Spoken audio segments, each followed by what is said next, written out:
Wait, he literally walked across France? What?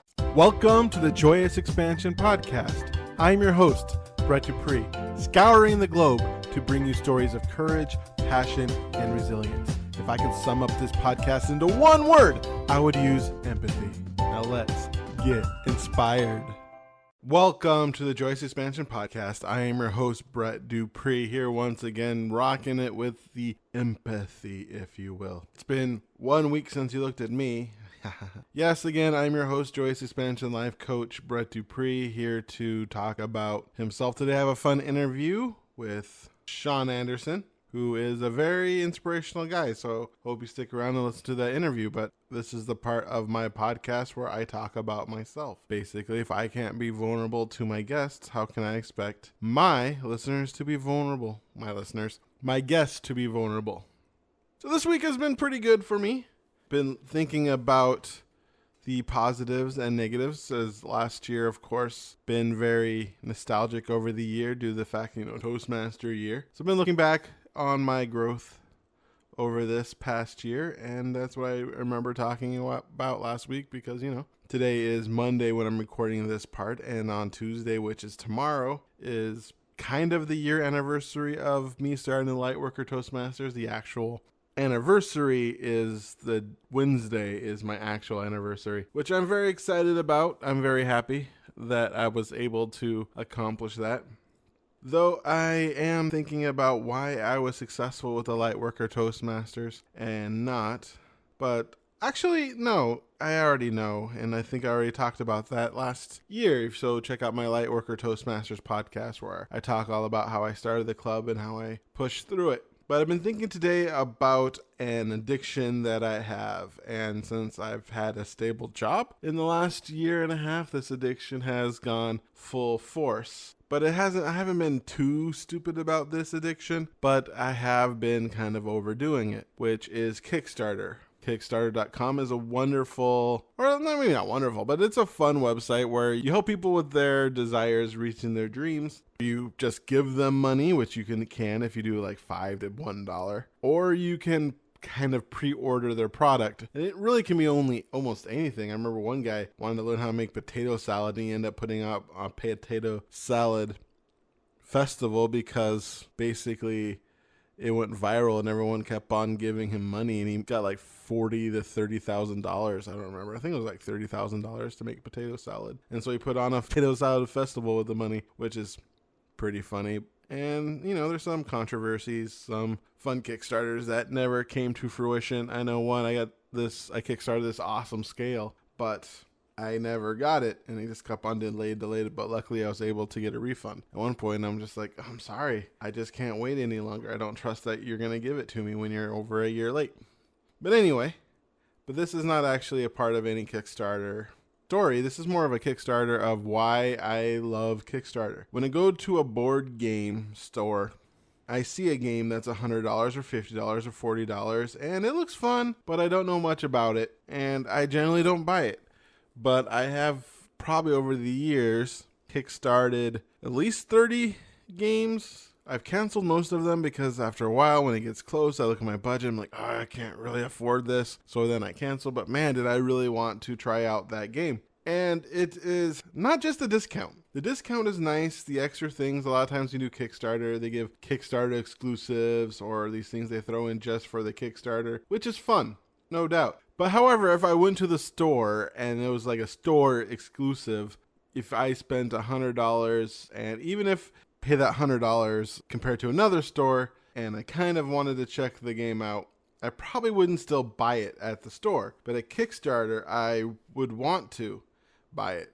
I mean, part of it's the excitement of Kickstarter itself. It's kind of like when I first got into auctions online, the eBay thing, where sometimes at first I won some things more along the lines that I wanted a good deal, but someone kept on outbidding me to the point where I end up just spending the same amount of money as I would if I would have just bought it, which was not very intelligent of me, but sometimes you get caught up with that. And plus I was in college, so not being intelligent is, part of that age. Wise, I guess. But looking over Kickstarter, what it does is it does multiple things that I think any business can take the advice, kind of like see what it does. Because number one, it creates a story. When you go to Kickstarter, it's someone talks about how it's their dream and they really display their excitement. And the most fun ones I find are the people who are most excited, the people who really wanted to create something, and Kickstarter is the only way they can do it. And not only that, they also have the exclusives and the good deal, which also helps.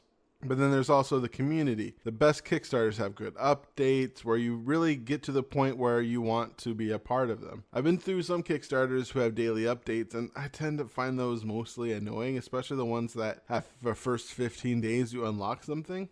And I don't really like that because it doesn't feel genuine. The ones that I really like are the ones where I know I'm making the product better through their upgrades. Because you get to certain levels, like 30,000, they do this, 40,000, they do this. And some of them, I look at them like, you could throw that into the base game. It's just 2 extra cards. That's not that exciting. There's no way it costs you $15,000 to add 2 separate cards, even if it's the art and everything. There's just no freaking way.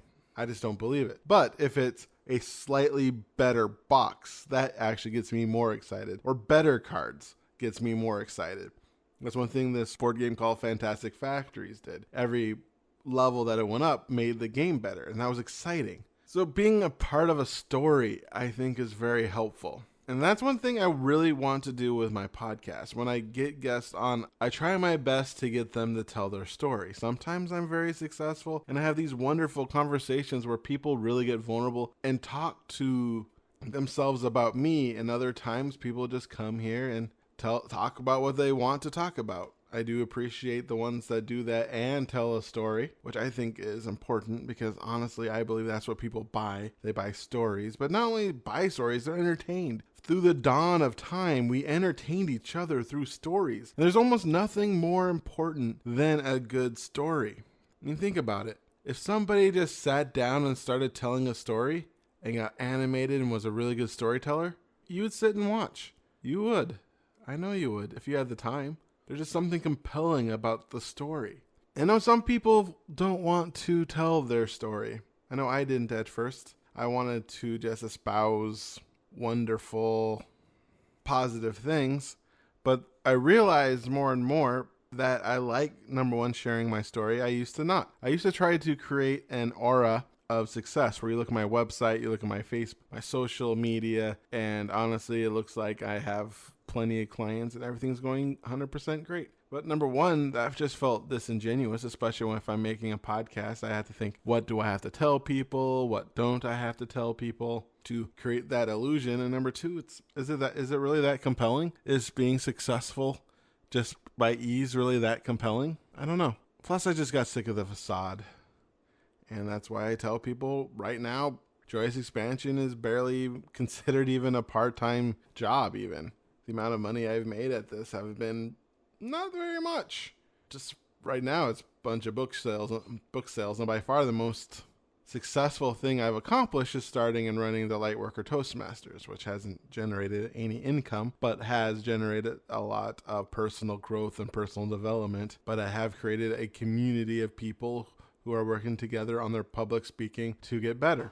And it's awesome. It's one of the best things I've ever done. That's why I talk about it all the time on my podcast. That's why I talk about it during Lightworker Toastmasters. I'll talk about starting it because I'm so proud of it. And I'm so happy about how strong the club is. We got Select Distinguished and we're not even a year old. And we're going to be President's Distinguished this year. That's DCP points. I could go explain it. But let's just say that in our district of 192, I think it was 40%, around 40% became distinguished, select distinguished, or president distinguished. The number is really not that high, which is, I think, extra impressive by the fact that we are not only select distinguished, which is 7 out of the 10 points you need 9 to become president, but we're able to become select distinguished with starting on 3 months behind everybody else. And with mostly new Toastmasters as well. Most of the Toastmasters were 19 of them were a year or less, and most of them were brand new. And I'm proud of that. It's an accomplishment, and I have to look at that as I want to do things. especially for instance, the Church of Awesome. I think I talked about it last week, but there's part of me who's just hesitant in starting and getting that out there, because if I do all that work, I build a website and I try to do the things to build the actual Facebook group into my vision of what I want it to be. There's a part of me that's afraid that I'm going to fail. And part of me is sick of trying really hard to build something, do the research, and work on living my dream of inspiring people on a full-time basis, which a lot of people tell me I'm so good at, that I'm inspiring, that I've helped them so much in my life, in their lives, especially the Toastmasters in my club, people who've read my post. I've gotten so many people thanking me for doing this by getting people to pay me, and especially if I create something, has not been successful. I mean, I do have a plan to go through that. I plan on paying off my credit card by December, and especially hopefully that all banks on keeping my job, that I will use the money that I was paying off my credit cards, which is about $500 or so a month, and use that to hire a coach and work with somebody for a year on really just getting this going and figuring out what I actually need to do, and someone to hold my feet to the fire. Because I said, I joined that client attractive business school. That was $8,000 plus the money to fly there. And unfortunately, the coach I got wasn't what I needed. I needed one-on-one guidance. And for $8,000, I could have gotten one-on-one guidance from somebody. And so that's my plan next year, to get one-on-one guidance and to help me gain clarity on what I really want to do, and to truly help me push forward and move forward in this as a way to package everything, how to get my website to look the best that it can, to get feedback constantly, because that's what I need, and to really get to the point where I start making money doing this. I just want to make some money. That'd be so much fun. Money. Yeah. Speaking of being money, I have an interview today with, I wonder how many people got the Swingers reference, Shawn Anderson, who has a wonderful story about how he worked on his thinking and was able to push through and inspire a lot of people. Plus, he has a lot of inspiring stories to tell. So I hope you enjoy this interview. Actually, I know you will. Let me tell you something about him. Shawn is a #1 ranked motivational author, unlimited thinker, and lifetime entrepreneur with a history of inspiring others. A 7-time author, Shawn is also the creator of Extra Mile Day, a day recognizing the power we each have to create positive change when we go the extra mile.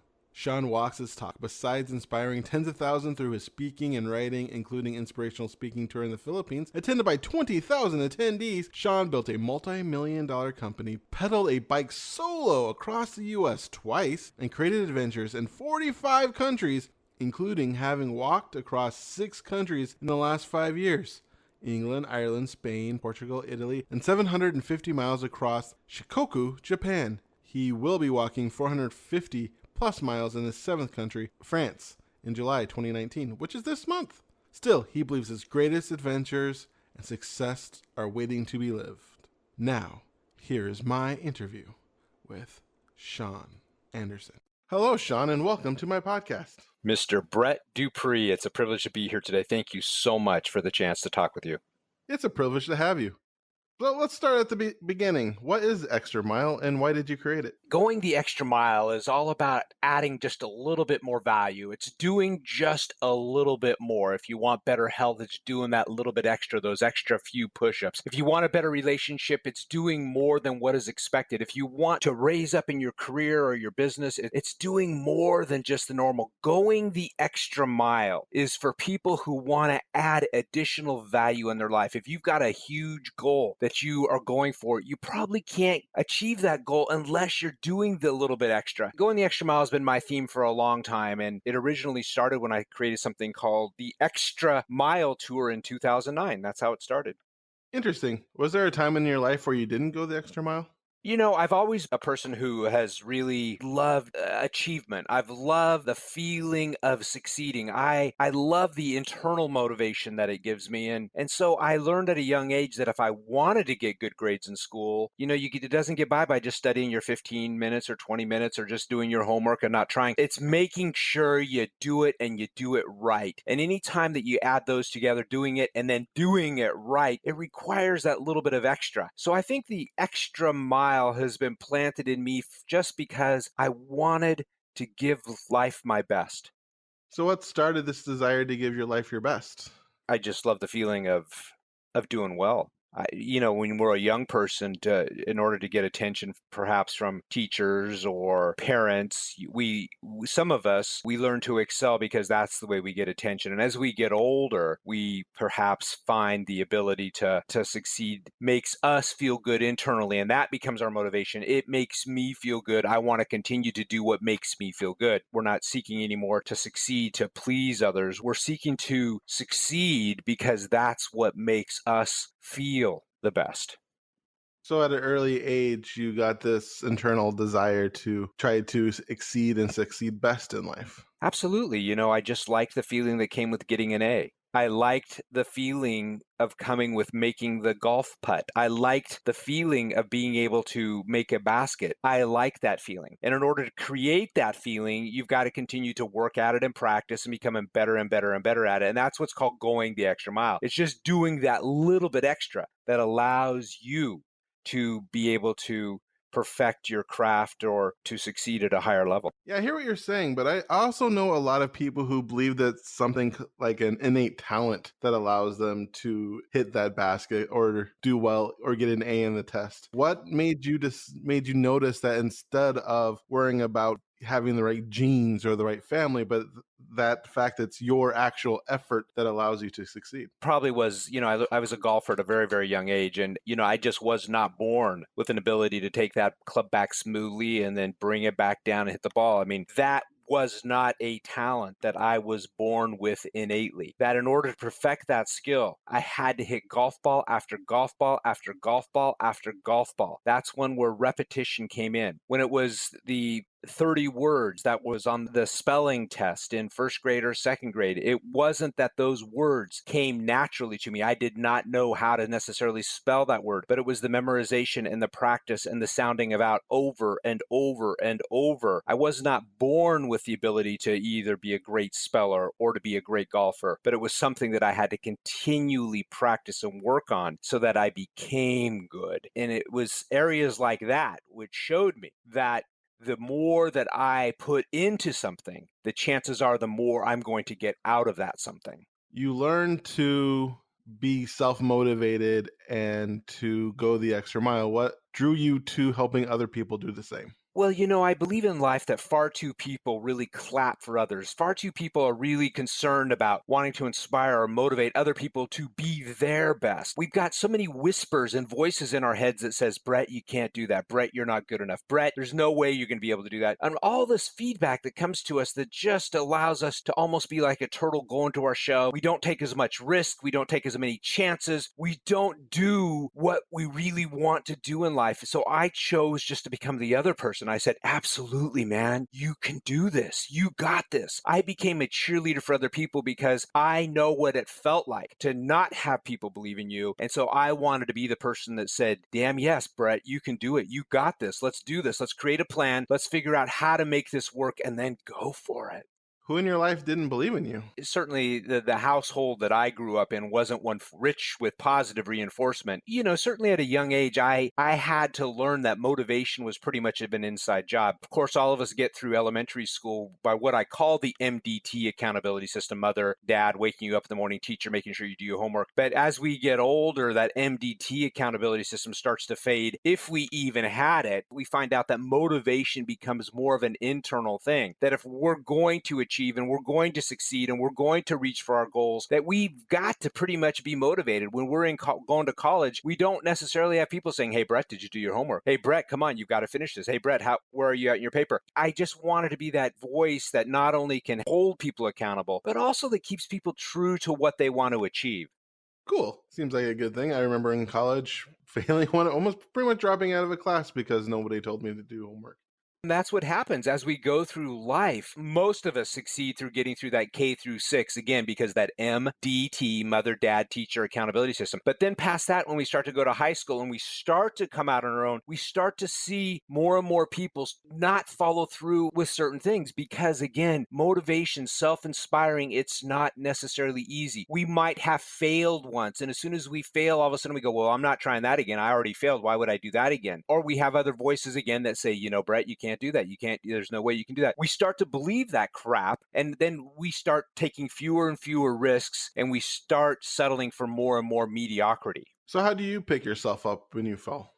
Man, first off, I'm aware of it. I'm aware that life has knocked me down. I'm aware that my thinking is stinking at that time. I'm aware of the fact that I'm feeling something that I do not want to feel. And so it starts with a self-awareness that this is my life and I'm not happy with it in this moment. And so what am I going to do to change this situation? What am I going to do to change my feeling? What am I going to do to change my thinking? What am I going to do to change my action? Because that's what you and I have the control, the power, the force to be able to do. We can control our feelings, we can control our thinking, we can control our actions. When we learn to master those three things, we also start to master where we go in life. Do you have an example of a time in your life where that you were able to turn it around? Every single year, I do something called my axe sharpening exercises, where I go out and I actually walk across country. So I'm leaving in July to walk across the country of France, 450 miles across France. This will be the 7th country that I've walked across since 2014. I purposefully do these things because when you're out there on the trail, you're falling down all the time. After 5 or 6 days, you're not used to this. You go, oh my God, this sucks. I don't want to do this. My feet hurt. I just lost a toenail. I'm blistered. I'm lost. I'm hungry. I don't know where I'm staying tonight. Why am I doing this? I create situations that are tough, that you have to learn to have that self-talk with you and say, look, dude, you can do this. You've done this before. Be patient. Find something that you are grateful for right now. Find something that you appreciate right now and change your thinking, change your focus. That will then in turn change your feeling. I recreate these things for myself every year so that I call my axe sharpening. And picture this, if I handed you a very dull axe and I said, Brett, I want you to split these 30 logs, but this axe is so absolutely dull, you are going to get so tired splitting it because your axe isn't sharp enough to split. People are the same way. If we are not sharpening ourselves, if we are not sharpening ourselves physically, mentally, emotionally all the time, we will fade. We will burn out. We will not be able to get off our knees when life punches us. So it's a matter of keeping yourself sharp so that you can achieve the biggest goals that you're wearing inside your heart. Yeah, that's one of Stephen Covey's 7 habits of highly effective people. Sharpen your saw. Absolutely. Certainly another way to put it. That motivation, that self-help, there's no new idea under the sun, in the sense that man and woman for the beginning of time have sought out ways to motivate themselves to get out and plant the vegetables, to get out and go find work or whatever. It's been this purpose, this constant purpose throughout history, throughout life, of how do we learn to master this personal motivation or this inspiration. I have stood on the shoulders of giants, stood on the shoulders of people whom I have benefited from greatly, as far as reading and planting the seeds in me that now allow me to go do so for other people. Awesome. In 2009, Symbolize Your Extra Mile. Was that your first time you've done this? When you did the 4,000 ocean to ocean bicycle ride? In 2009, there was a whole lot of news that was really bad in America. Bankruptcies were at an all-time high. Banks were even closing. Foreclosures were at an all-time high. There was just there was a turmoil and an emotional turmoil of people losing faith in their ability to maybe get where they wanted, faith in their ability that the government was going to be able to create a program that was going to help them, faith in their ability that society was going to be able to rally around and help them. So I wanted to use my very small voice and remind people that if you want to create positive change in your life, you've got to quit looking at other people. You've got to quit looking at your partner, your spouse, your boss, or another employee. You've got to quit looking at the government. You've got to look at the man or the woman in the mirror. And you've got to say, what am I doing? What am I doing to create more of what I want? What am I doing to go the extra mile. So as a symbol of going the extra mile, I decided to do something very Forrest Gump-like, and I pedaled a bicycle from one ocean to the other ocean. And although that might be cool in a Forrest Gump sort of way, the real power of the Extra Mile America tour was that I created events in 21 cities with the mayors of those cities, where I had the chance to interview over 200 people who had been identified as having gone the extra mile in either doing something really amazing that's benefited society or chasing a goal that was so phenomenal because they never gave up. At the end of that bike ride, at the end of that tour, I chose 10 of those people, gave each one $1,000, gave away $10,000 of my own money to the stories most inspiring to me as just another way for me to go the extra mile. What was the story that inspired you the most? Well, fiddlesticks, so many really cool stories, but I'll tell you one. I was in the state of Ohio, and the meeting was at a United Way office, and the people that I'd interviewed that day were there. And after I had spoken and talked to some of these people, this one particular person was led up to me, and she was being escorted on somebody's arm. And I thought, okay, that's unique. And I was introduced to a woman named Sheila Holsworth.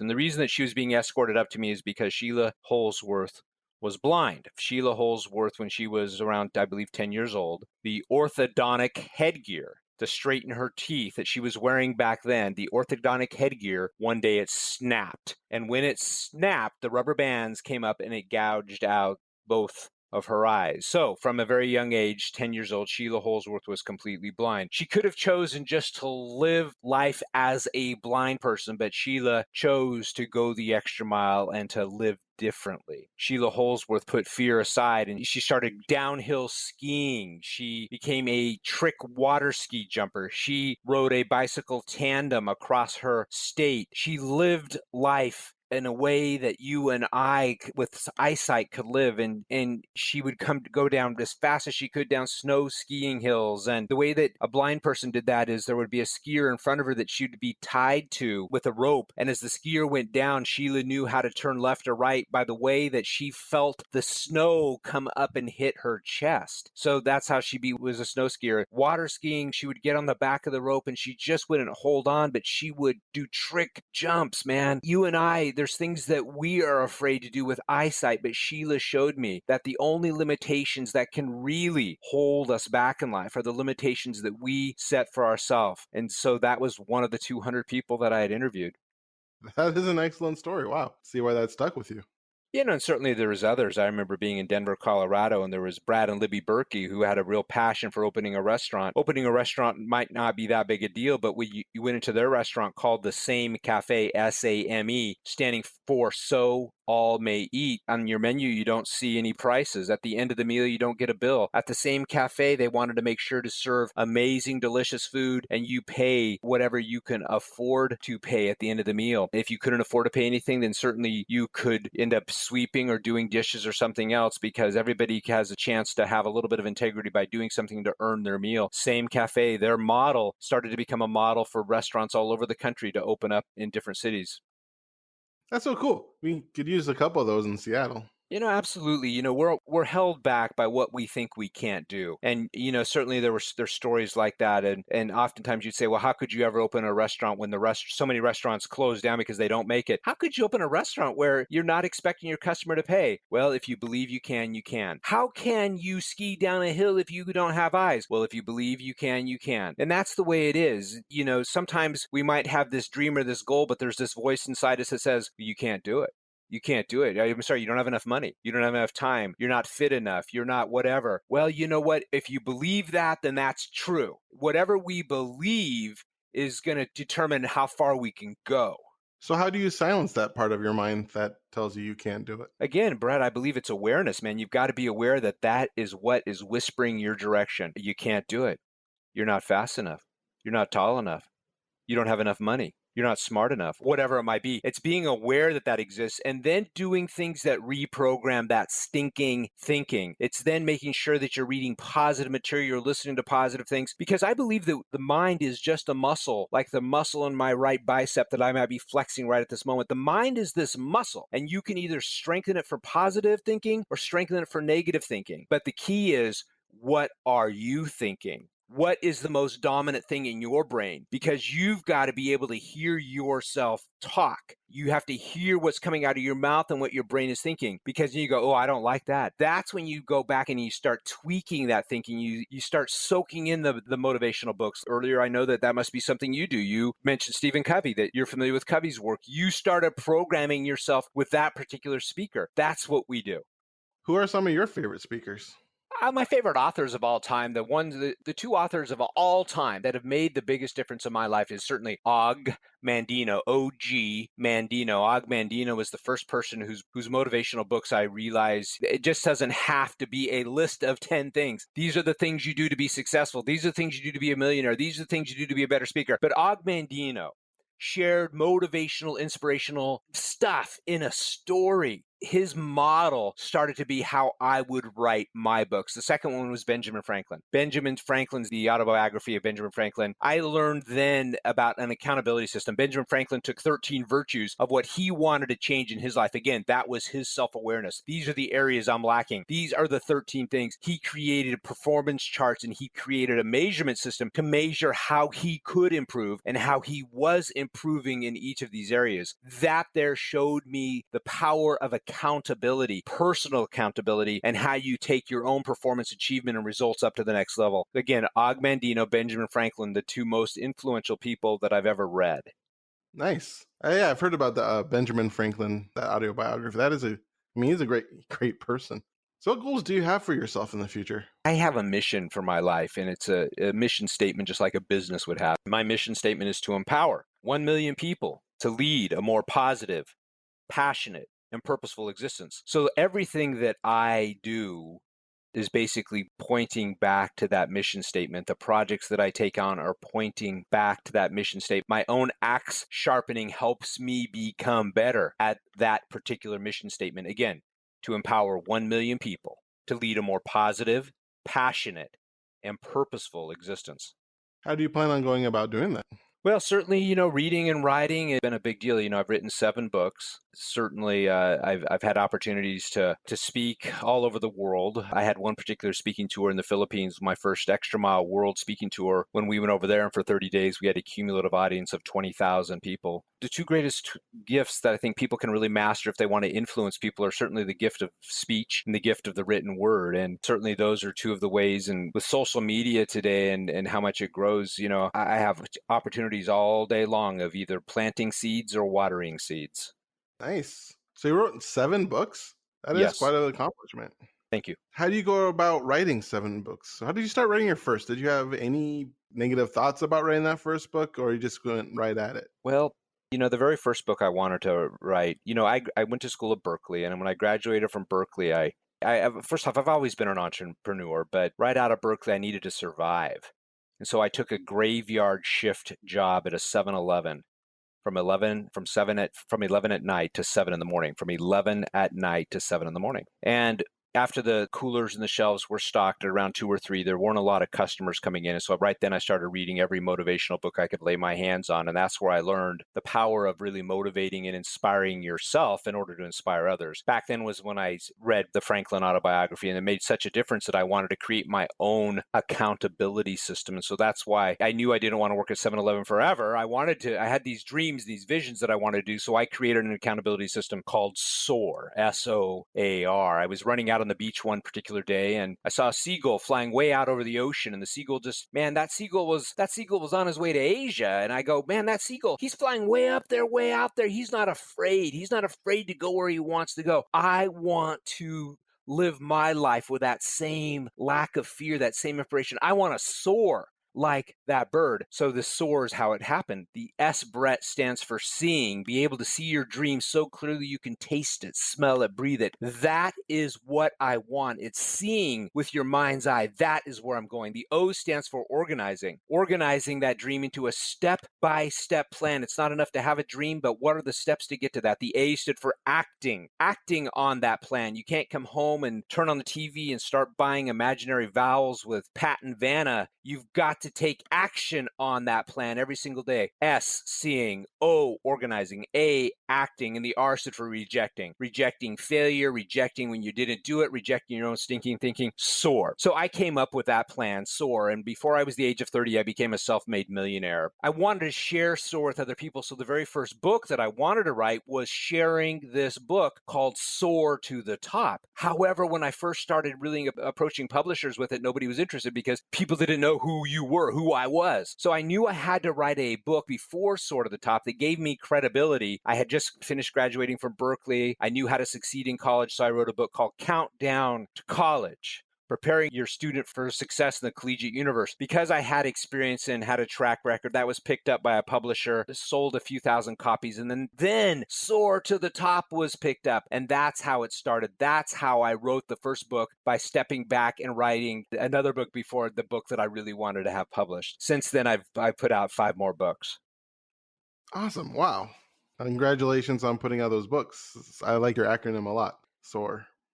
Seeing, organizing, acting, rejecting. I still live by that 30 years later. Every time I take on a project, again, I melt everything down into this simple process of SOAR. Is my vision clear enough? Do I know specifically what I want? Do I have the step-by-step plan organizing? If I'm not achieving, is my action significant? Am I taking solid action? And certainly that's being able to say, you know what, I'm not getting where I want. Let's go back. Is my vision clear? Am I missing a step in my plan? Am I missing a step in my actions? How I accomplish everything is with SOAR. Do you have any fun success stories of anyone putting your words into action? Oh, fiddlesticks. I have a weekly blog that I put out called Inspiration Thursday every Thursday. I think I've written 386 of those dudes in a row. Every week I'm blessed that the words that I'm sharing with people has made a difference in their life in various ways, whether it's in their own health or perhaps choosing to have a little bit more courage than they might have had before. Brett, every single one of us, we have the opportunity to walk with the sort of steps that could help inspire other people all the time. And people are watching. People are watching what you're saying and what you're doing. And, I think if we live an inspiring life, I think that others can become inspired by it in whatever ways works for them. There was a woman who never had learned to swim, and she was from a country where swimming wasn't a big deal, and she was 70 years old, and she said, you know what, I'm finally going to have the courage because of what you've done to take swimming lessons. So not every goal in life has to be gigantic, but every goal for ourselves is important and huge to us. Yeah, I totally agree with you. Your courage in having this podcast, your courage in taking all the steps that pushed you over the top. And I know that you are an avid Toastmaster, and I believe that you had shared that you started joining these particular Toastmaster clubs and even forming your own because you had a fear of speaking. It's people like you who inspire other people that, gosh, look at what Brett did. If Brett could do that, then maybe I could do this. I think when we live our lives richly inspired, I think in the end of our life, we're going to have a chance to say to ourselves, wow, life well lived. And honestly, that's what I want to do, man. I just want to burn out this vessel. I want to go for it. I don't want to have regrets. No regret living. That's my policy. No regret living. If I ever feel an ounce of fear, I sit there and I analyze why I'm feeling fear because I don't want to. So I say, okay, well, guess what? I'm going after you, fear. I'm putting you back in the closet. I'm going to do what I'm afraid to do. Because the more that we address the fears in our life, the wider our circle of comfort becomes. And the wider our circle of comfort becomes, the more everything great we're able to bring into our life. Nice. We are coming towards the end of our time together. And one thing I like to ask my interviewees is to give a 1 minute of motivation. You can imagine this such as you have a time machine and you go back to your 8-year-old self and you only have 1 minute to convey the information you need to succeed. Or you can think of it as just condensing your entire life's purpose into a minute. What I would say is, certainly never let the words of another person stop you from listening to the own whispers in your heart that tell you that you want to do it. If someone says you're not big enough, fast enough, good enough to go for it, you don't have to listen to them. The passion that you have in your heart to walk certain directions, make sure you listen to that and go for that. And never let fear become so big that it limits where you go in life. I would teach people to fail and to fail often because the more used to failing, the more chances we have at succeeding. Don't be afraid to fail because the more you do, the greater opportunity you will have to eventually succeed.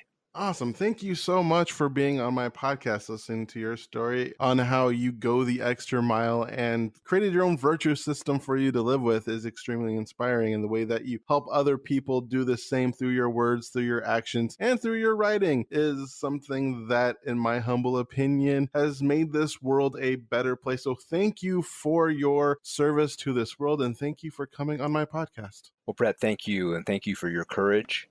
Thank you for your example. Thank you for your inspiration. And thank you for the chance to be a guest on your show today. May your day be special. Create a great day.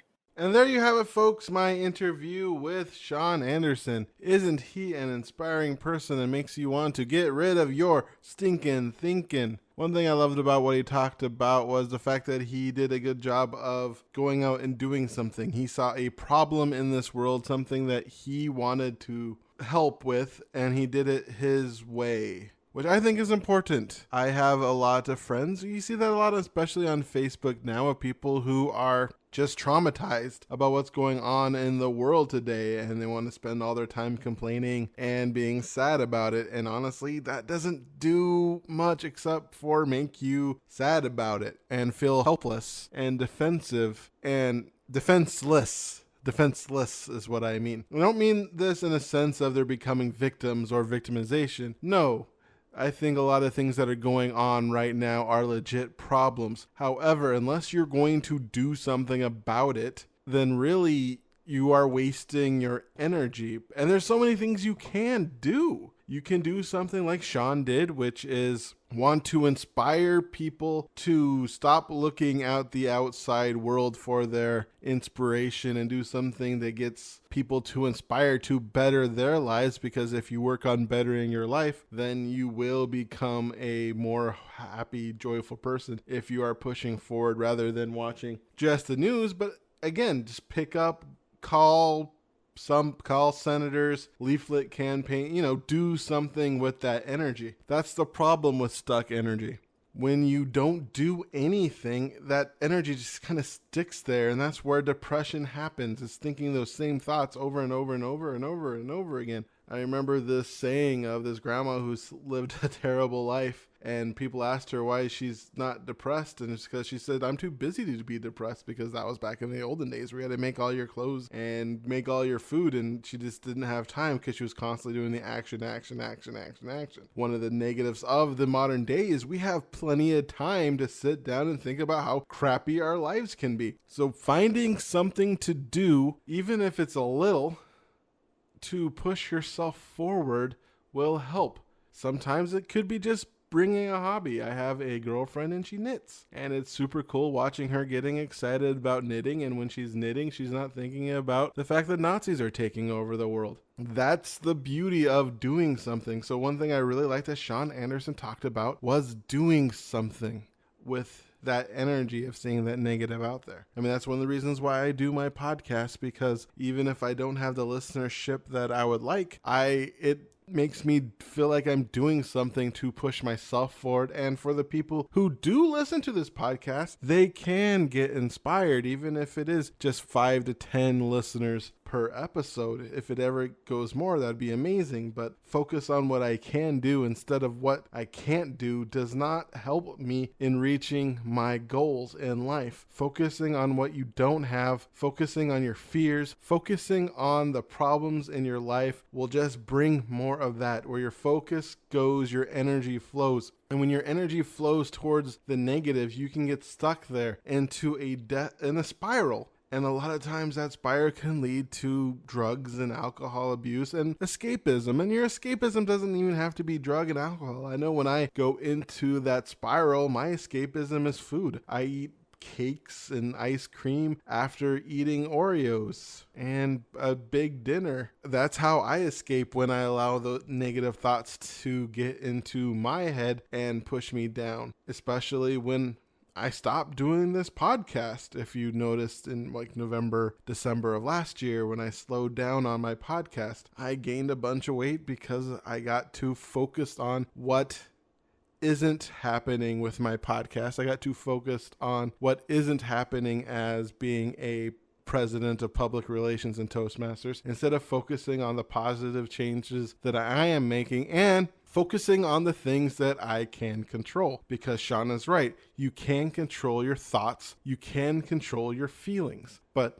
not the initial reaction to your feelings. You can control what you do with them and then how you utilize that feeling. Sadness is just a feeling of loss. What can you do with that loss? Anger is just a feeling of really wanting change. So what can you do to facilitate change? It's the processing of those emotions. That is important. And I kind of went on a little rant there instead of talking extensively what Shawn Anderson talked about. But however, that's the part that really inspired me into thinking about it. And I very much appreciate him spending time and talking about going the extra mile, doing physical walks and things to generate the publicity while going around this world and finding inspired people and sharing their story. So if you want to follow Shawn, you can follow him at www.extramileamerica.org. You could also find out his Facebook, which is /Extra Mile America, where you can learn and read his blog and reading other people's stories how they went the extra mile so you can be inspired to go your